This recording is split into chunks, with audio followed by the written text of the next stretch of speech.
A very good evening and welcome to Primetime News on TV1. I'm Michaela Fernando and joining us via Zoom is sign language interpreter Brian De Cruz. Before we head into more news in detail, here are a look at your headlines. Speaker meets Prime Minister to discuss on parliamentary sessions scheduled for the 9th. We will not be intimidated into reaching a decision. The East Container Terminal will be given to investors from India and Japan. A statement from State Minister Lanka.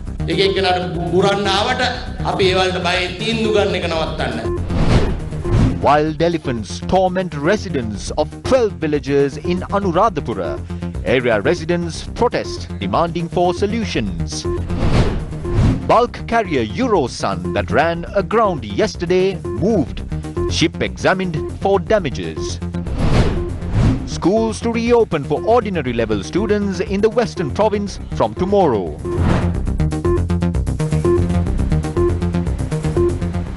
Taking a look at your top stories, Speaker Mahinda Yapa Abeyewardene called on Prime Minister Mahinda Rajapaksa today. Speaker Mahinda Yapa Abeyewardene met with Prime Minister Mahinda Rajapaksa at his official residence in Vijayaramma today. According to the Prime Minister's media division, the discussion had revolved around the parliamentary sessions scheduled for the 9th of February. The Prime Minister had drawn the Speaker's attention on the need to conduct parliamentary sessions in keeping with health guidelines amidst the COVID-19 pandemic. A threat to our freedom. Sovereignty under fire. Religious leaders, trade unions, and civil and political organizations are continuing their demands against the sale of the East Container Terminal of the Colombo port. They point out that this terminal, which is 18 meters deep, can be used to dock some of the biggest ships in the world. 85% of the Colombo South terminal is owned by a Chinese-owned company, while the majority stake of the SAGT, located adjacent to the ECT, is owned by private companies.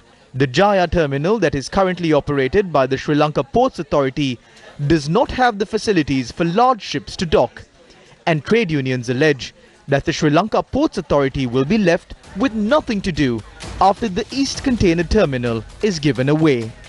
Against such a backdrop, President Gotabaya Rajapaksa, speaking in Ballalabita yesterday, clarified his stance on the East Container Terminal. What we are doing now is called getting investors. These will not be given to anyone. We will establish a company in our country. It will be registered in Sri Lanka. There are many other companies in Sri Lanka that deal with multinational companies like this. We will establish a company like that and list it on the stock market. The Sri Lanka Ports Authority has ownership over 51% of a stake. A part of the remaining 49% will be given to an Indian company, a part will be given to a Japanese company, and another part will be given to a Sri Lankan company. If there are other companies who want to join this venture, we will provide an opportunity for them as well. We have proposed an investment program like this. Meanwhile, State Minister Nimmal Lanza, speaking at an event in Keravalapitia, Vattala, stressed that the East Container Terminal will be given to an Indian company under an investment project despite the objections against it. I must clearly state that we will give the East Container Terminal under an investment program. We will not play hide and seek on that matter. We will be upfront about it. There are some organizations who have taken money from various people and are speaking on behalf of them for money. So I must clearly say, when the East Container Terminal is developed, currently our port is placed 25th, but after the development, it will rise to the 13th position. India is a strong country. I clearly state that the East Container Terminal will be given to an Indian and a Japanese company for development. Not only India, even if America or China asks for the terminal to be given to them under an investment project, we will give it to them. That is how the industry is developed. Although certain people speak out against us, we will not be intimidated into reaching a decision. Sovereignty under fire. Many of these trade unions are linked to the government. Attempts are being made to instill fear among them to prevent their demonstrations from going ahead. If the government is assuming that they can suppress trade unions by instilling fear and developing the police to record statements, I feel they are committing a massive mistake. We saw how the Rajapaksa government exercised its functions before 2015. We saw how media stations were attacked. The Sirasa TV station was torched for speaking the truth. Is that where this government is heading? Are they recording statements from port trade unions and instilling fear among them to return to their old ways? Sovereignty under fire. Several businessmen supported the Indian Prime Minister during his election campaign. The Colombo port is a gift that is to be given to one of these business entities that is known as the Adani Group. The President himself admitted that the Indian Prime Minister had asked for the East Container Terminal during talks with him and that he had insisted on giving it to the Adani Group. Therefore, we must not assume that India is attempting to develop the Colombo port and to enhance its operations by getting involved. There are two ways in which a business can be improved. One is to increase the capacity of the business, the other is by destroying the competitors. India is investing in the East Container Terminal and trying to defeat its rivals. Sovereignty under fire. What did the President say yesterday? He said that the 49% stake that would be offered to the Adani Group will be divided among other countries. He also noted that the 51% belonging to the government will also be divided among some entities. This is a dangerous situation. We believe that it is very serious for the President to say that ownership of the terminal will be divided among businesses, especially when port workers and the people of this country insist that the Sri Lanka Ports Authority must be vested with 100% ownership, as it has the capacity to run it.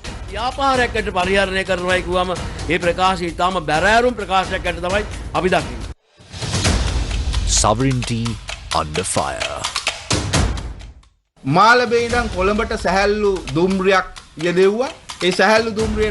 They introduced a light rail project from Malabe to Colombo. It was Japan that supported this project by offering a soft loan under an interest rate of 0.01%. Why have they halted the implementations of the light rail project? It was because of the influence exerted by China. What are they trying to do now? We feel that they are trying to give away the East Container Terminal to Japan to compensate for the lost project. Once again, they are not concerned about the country. Instead, they are focused on what must be given to India and Japan when ties with them have become sour. If we cannot single-handedly manage an entity that is capable of generating revenue while port workers insist that it can be done, why are they allowing this to happen?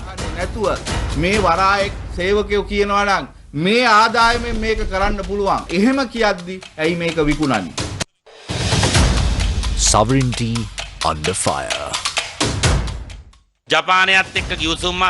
Immediately after coming into power, the government cancelled a light rail project that was to be carried out with the assistance of Japan. In addition to calling off the project, the government has to pay compensation to Japan as well. Why aren't they taking a decision similar to that of the light rail project and then declare that they were able to prevent the sale of assets that were to be given away under the previous government? The conduct of the government in this matter depicts how they are misleading the people. Former President Ranasinghe Premadasa pledged to evict Indian peacekeeping troops from the country. He did that soon after coming into power as well. Former President Mahinda Rajapaksa came into power pledging to end the war. He ended the war as promised.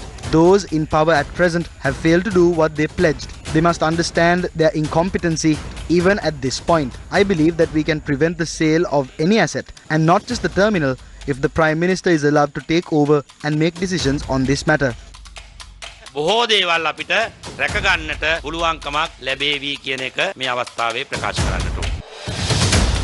Sovereignty under fire. එකඟතාවයන් මොනවා තිබුණත් මෛත්‍රීපාල සිරිසේන ජනාධිපතිතුමා ඒ ආණ්ඩුවේ යටතේ සිදු වුණු දේවල් වල Regardless of any agreement, the Colombo Port's East Container Terminal was protected mainly because the then President Maithripala Sirisena did not allow such things to happen under his tenure. Discussions might have been held with India, Japan and other entities for an agreement to give away the East Container Terminal. But as the state leader, he did not allow that to happen. That is what is important. He did not make a bad decision despite a political crisis in the country. He never placed his signature to give away the Colombo Port's East Container Terminal. As the Sri Lanka Freedom Party, we will stand on behalf of the working class and take part in their struggle. තමන්ගේ අස්සන යොදලා නැහැ ශ්‍රී ලංකා නිදහස් පක්ෂ විදියට අපි මේ වෙනුවෙන් ඒ කම්කරු පන්තිය සමග පෙනී හිටිනවා ඒ අරගලයට අපි දායක වෙනවා Sovereignty under fire. There was a similar crisis during the tenure of former President Premadasa as well. The LTTE had captured the north at a time when the Janatha Vimukti Peramuna was involved in the riot. A single person couldn't travel freely. During an event at a temple in Colombo, Premadasa had the courage to warn around 8,000 Indian military personnel to leave the country in a few months. He sent them away as well. Premadasa was able to chase away the Indian army when there was a war in the country. Gotabaya Rajapaksa came to power to protect the country from dangerous forces.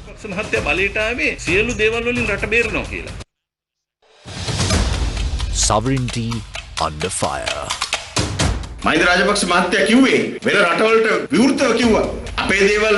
Mahinda Rajapaksa openly told foreign nations to avoid purchasing the country's assets and that the government would buy back the assets after coming into power.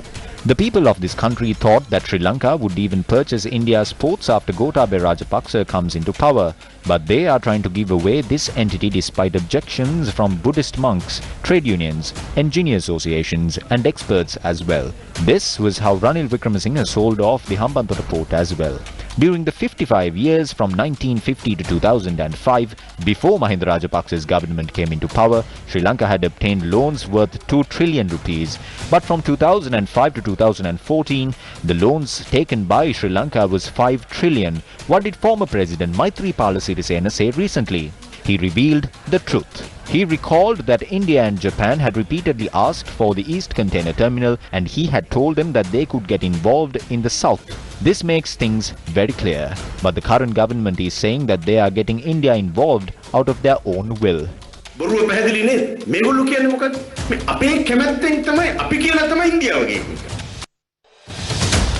Sovereignty under fire.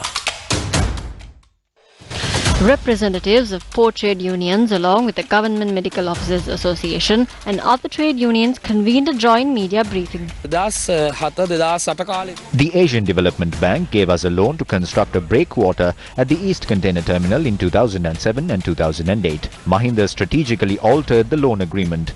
Against a backdrop in which India had bitter ties with us, Mahinda intervened and changed the ADB agreement to allow Sri Lanka Ports Authority to gain complete control of the East Container Terminal. We believe that Mahinda will again intervene directly into the existing matter as well. He knows that pursuing these plans will result in damages to us. Therefore, our request is simple. That is for Gotabaya Rajapaksa to resume work from the point in which Mahinda Rajapaksa ended his stint in office and not that of Ranil Wickremesinghe. Guard against the impostures of pretended patriotism. George Washington, first President of the United States. How will the procedure of bringing down the vaccine to Sri Lanka be handled? Will Sri Lanka get more vaccines apart from the one that is manufactured in India? A broad discourse on this is taking place at present, and we have Parusha Kumarasinghe joining us from the newsroom with the latest on this topic. A very good evening, Michaela, and a very good evening to all our viewers watching Primetime News on TV1. Well, Michaela, yesterday President Gotabaya Rajapaksa said that a consignment of the Oxford AstraZeneca vaccine will be brought to Sri Lanka on next Wednesday, that is the 27th of this month. Now, with this move, the Ministry of Health has taken steps to vaccinate the frontline health workers against the battle with COVID-19, such as doctors, military personnel and nurses, etc., starting from next week. To answer the question that you posed initially to me, are we only getting the Oxford AstraZeneca vaccine? The answer is still pending, because there are ongoing discussions at the Ministry of Health relating to 3 different other types of vaccines, namely the Sputnik 5 manufactured in Russia, and one of the 2 vaccines manufactured in China, and of course the Pfizer-BioNTech vaccine as well. And following is a in-depth report that we have compiled on this regard.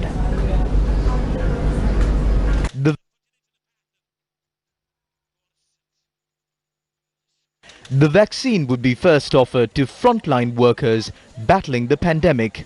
The Health Ministry said that steps have been taken to swiftly distribute the vaccine among the country's population. The Oxford AstraZeneca vaccine manufactured in India has received regulatory approval from the National Medicines Regulatory Authority. Russia's Sputnik 5 vaccine manufacturers have also sought approval from the NMRA.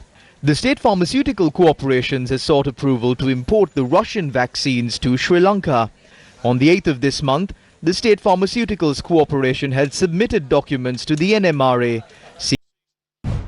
The All Ceylon Nurses Union has warned that healthcare workers are at a high risk of being infected by COVID-19. A dangerous situation has arisen. In January, we are witnessing COVID-19 cases from being detected among nurses and other groups. We have informed the health officials about this threat in writing on numerous occasions, but steps have not been taken to expand the facilities required by nurses and healthcare workers amidst the pandemic. The present facilities are similar to what existed earlier. Rather than taking steps to curb the spread of COVID-19, the Health Ministry tried to shrink their responsibilities. Therefore, healthcare workers have been exposed to a massive risk under the current situation.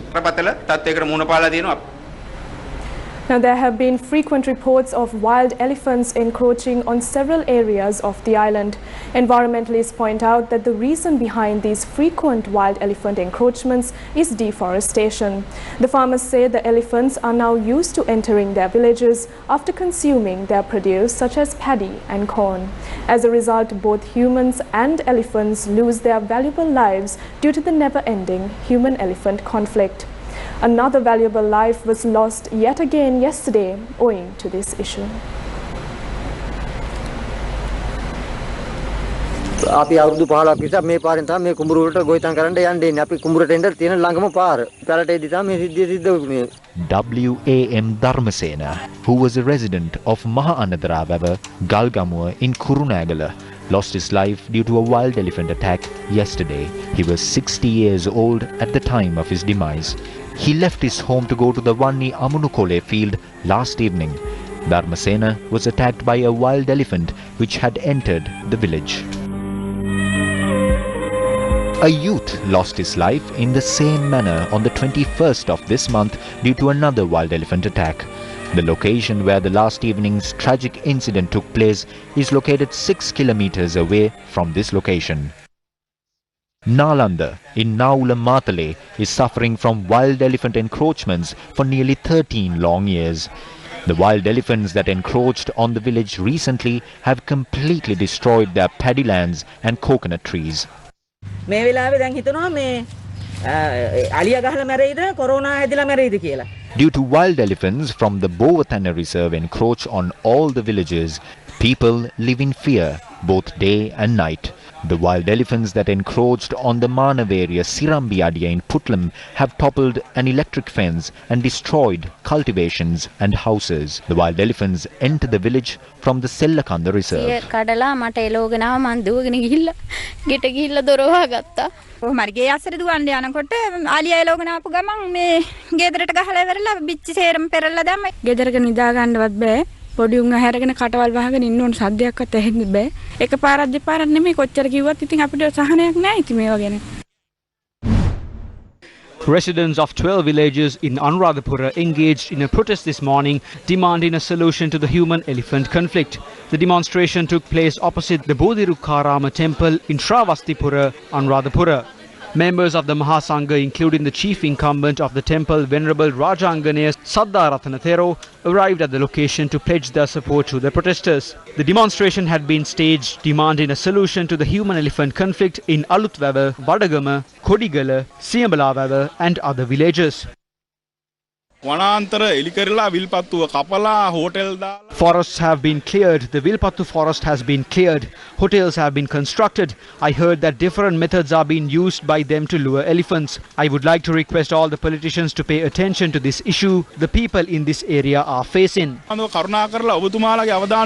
උදේ ඉඳලා රැය වෙනකල් අලියට හදනවා රැයට අලිය ඔක්කොම එළියට පයින්නවා මොනවද මේ අලියට හැදිල්ලේ තේරුම අපේ ගේ ඉස්සරහන් අලියවිලා මේ පන්සලට බහිනවා. හාමුදුරන්ට මම කෝල් දෙන හැමදාම ඔන්න හාමුදුරන් එළියට බහින්න එපා. අලිය පිළිකන්නේ කියලා. The protest was called off after 2 hours, although the protesters had decided to launch a satyagraha campaign. The protesters have said that they will commence a fast unto death if a solution is not provided to this problem. Come back to the news. In more local news, the bulk carrier MV Eurosun to Trincomalee that had run aground yesterday has been moved. A bulk carrier named MV Eurosun carrying cement to Trincomalee had run aground on Little Basis Reef yesterday. The Sri Lanka Navy deployed 2 vessels belonging to the Hambantota Galle Navy Command along with 2 special diving units to the location as soon as the authorities were notified. The Navy said the ship had drifted away from the site of the incident and they are inspecting the damages caused to the parts of the ship that struck the rock surface. The Navy said that the damage done to the hull of the ship will be assessed by a team of divers. The MV Eurosun ship sailing under the Liberian flag was expected to reach the Trincomalee harbour last evening. 18 crew members were on board at the time of the incident. The Human Rights High Commissioner's report on Sri Lanka for the 46th session of the Human Rights Council has recommended asset freezes and travel bans against those who have been credibly alleged to have committed war crimes in Sri Lanka. The report of the Human Rights High Commissioner, due to be submitted at the 46th session of the Human Rights Council, points out that Sri Lanka has failed repeatedly in producing results through domestic initiatives of accountability and reconciliation for nearly 12 years since the end of the war. The report states that countries could apply targeted sanctions such as asset freezes and travel bans against state officials and other actors credibly alleged to have committed grave human rights violations in Sri Lanka. It adds that member states could actively pursue investigations and prosecutions of international crimes committed by all parties in Sri Lanka before the national courts of their respective countries. This report will be tabled at the 46th session of the Human Rights Council, which will be held from the 22nd of February to the 19th of March. 17-year-old Shukra Munawar from Galle won the grand cash prize of 2 million rupees on Sirasa Lakshapati. This achievement of young Shukra Munawar has caught the eye of the entire country. Shukra Munawar, who won the grand prize of 2 million rupees on Sirasa Lakshapati yesterday, was felicitated at her alma mater, the Magalla Sudharma Vidyalaya in Galle today. The event was held under the auspices of Group Director of Electronic Media Business of the Capital Maharaja Group, Nidra Veerasinghe. 10 students who performed well at the GCE Ordinary Level Examination in Galle were presented with laptops as a mark of recognition for the achievement of Shukra Munawar, who participated in the Sirasa Lakshapati program to purchase a laptop to facilitate her efforts to engage in distant learning. අපිට ලෝකේ වෙනස් කරන්න පුළුවන් ලතෙත් හදවත් සිරස ඒ වෙනුවෙන් කරන්න පුළුවන් හැම පියවරක්ම තියෙනවා. අපි ලතෙත් මිනිසුන්ගේ තැන ඒ වෙනුවෙන් අපිට කරන්න පුළුවන් හැම දෙයක්ම අපි කරනවා. අපි පරණ ලෝකෙට අයත් මිනිස්සු. මේ අලුත් අදහස් වලට ඉගිලෙන්න ඉඩ දෙන්න. ඒ අලුත් අදහස් පෝෂණය කරන්න පොඩි තල්ලුවක් දෙන්න. ඒ වෙනුවෙන් අපි අපේ හැම දායකත්වයක්ම ලබා දෙමු. These were the remarks made by Shukra Munawar at the event. අවස්ථාවක් ලැබෙනකම් බලාගෙන ඉන්න එපා අවස්ථාවක් හොයාගෙන යන්න එතකොට ඔයාට පුළුවන් වෙවි ජීවිතේ යන්න පුළුවන් හොඳම තැනට යන්න කිසිම දෙයක් බාධාවක් කරගන්න එපා ඔයාව විවේචනය කරයි ඔයාව විහිළුවකට ගනි ඒ වගේම ඔයාව කොන් කරයි hina වේවි හැම දෙයක්ම වේවි ඒත් ඒ හැම දෙයක්ම ඔයා හිත රිද්ද ගන්න එපා ඒ දේවල් ඔයා මොකද්ද කරන්න ඕනේ ඒක ඔයාගේ හිතට ධෛර්යයක් කරගන්න ඕනේ. The principal of Sudharma Vidyalaya in Galle expressed these views during the event. කියව මිනිසා සම්පූර්ණ කරයි කියන ලෝක අපරකට කියයිමයි සම්පූර්ණ කරපු ආදර්ශයේ ප්‍රතිමූර්තිය සුක්‍රා මුනවර් අපේ ආදරණීය දියණිය. ගාල් දිස්ත්‍රික්කයට පමණක් නෙවෙයි ආඩම්බරයක් ලංකාවට ආඩම්බරයක්. Upon the request of the principal, the Capital Maharaja Group had agreed to improve infrastructure facilities at the school, including those related to drinking water. අද මේ අවස්ථාවේදී ඇය වෙනුවෙන් ඇයගේ මේ ලැප්ටොප් සටන වෙනුවෙන් අපේ ගරු සභාපතිතුමන් අපිට උපදෙස් දුන්නා ගාල්ල අධ්‍යාපන කලාපයේ ඉන්න දක්ෂ දරුවන්ට ලැප්ටොප් පරිගණක ටිකක් දෙන්න කියලා. ඒ අනුව අධ්‍යාපන කාර්යාලය හරහා අපි ලබා ගත්තා පසුගිය සාමාන්‍ය පෙළ විභාගයෙන් උසස් පෙළට ඒ 9 සාමාර්ථය ලබාගත් දරුවෝ 10 දෙනෙක් නාමලේක ඒ දරුවන්ට තමයි ඒ අපි ලැප්ටොප් පරිගණක ලබා දුන්නේ. ඔවුන්ගේ ඔන්ලයින් এডুকেෂන් පමණක් නෙමෙයි. ඔවුන්ට ඔවුන්ගේ ජීවිතයේ තව බොහෝ නිර්මාණශීලී කටයුතු වලට සහ අධ්‍යාපන කටයුතු වලට ඒ භාවිතා කරන්නට හැකියාවක් ලැබේ. Shukra Munawar received several gifts during the event.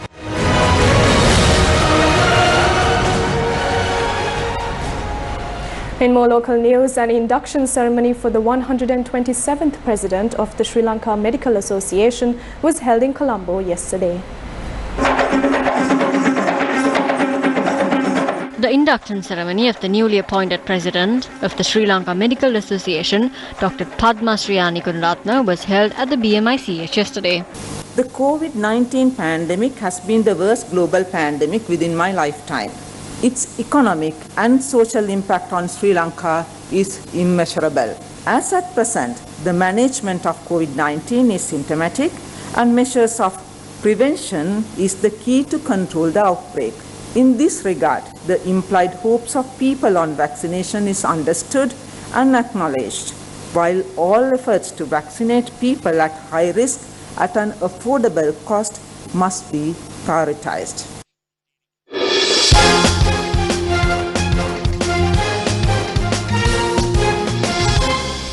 And that is a wrap of Primetime News for today. For all these stories and more, log on to our website www.newsfirst.lk. Take care and good night.